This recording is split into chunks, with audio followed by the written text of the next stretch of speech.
Mga kababayan, I returned from India, our good friend and now our strategic partner, with an even stronger sense of optimism.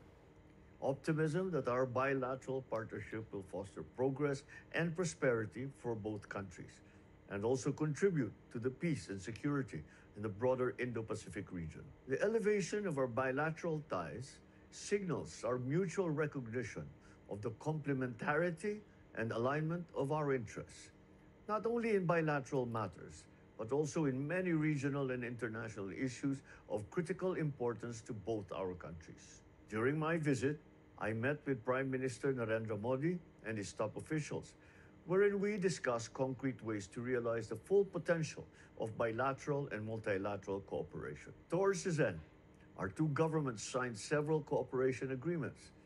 These were on judicial matters, space, science, and technology, defense and security, culture, and tourism. I am pleased to be able to say that Prime Minister Modi and I had a real meeting of the minds. I also delivered a foreign policy address at an event hosted by the think tank Observer Research Foundation. I highlighted our converging areas of interest, particularly in trade, development, defense, and the global commons. I emphasized our shared aspirations and objectives for a free, open, and inclusive Indo-Pacific region. Important to these are the security and rule of law in the maritime commons, food security, supply chain resilience, and countering terrorism and other traditional and non-traditional threats. One key focus of my visit was on enhancing our trade and investment relations with India. As two of the region's and the world's high-growth economies, the Philippines and India have everything to gain from increasing our economic engagements.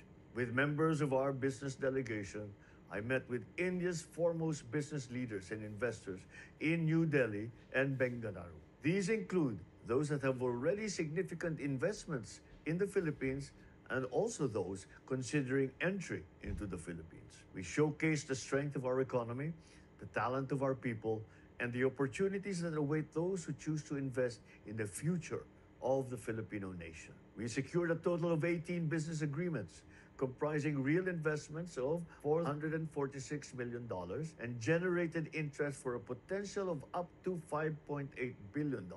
These span key sectors such as digital infrastructure, renewable energy, healthcare, manufacturing, and IT BPM. From these, real investments are expected to generate more than 4,000 direct jobs, including large-scale employment linked to infrastructure, manufacturing, and renewable energy projects. Some of these agreements include commitments to digital upskilling with a combined value of $11 million, and we also project to train about 26,120 Filipinos by 2026 in AI, digital technologies, and cybersecurity, ensuring that we have a competitive, future-ready workforce. Since June, we have adopted the policy of the 14-day visa-free entry for Indian tourists into the Philippines.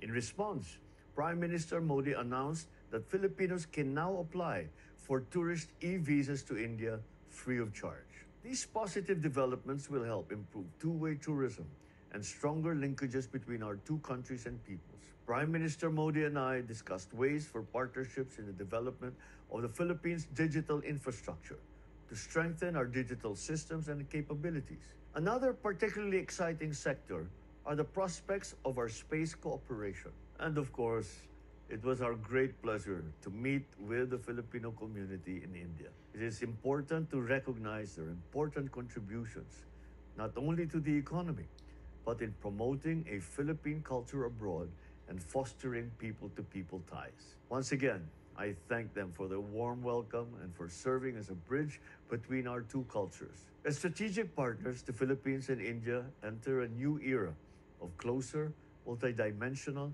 and impactful engagement between our countries and our peoples. Maraming salamat po.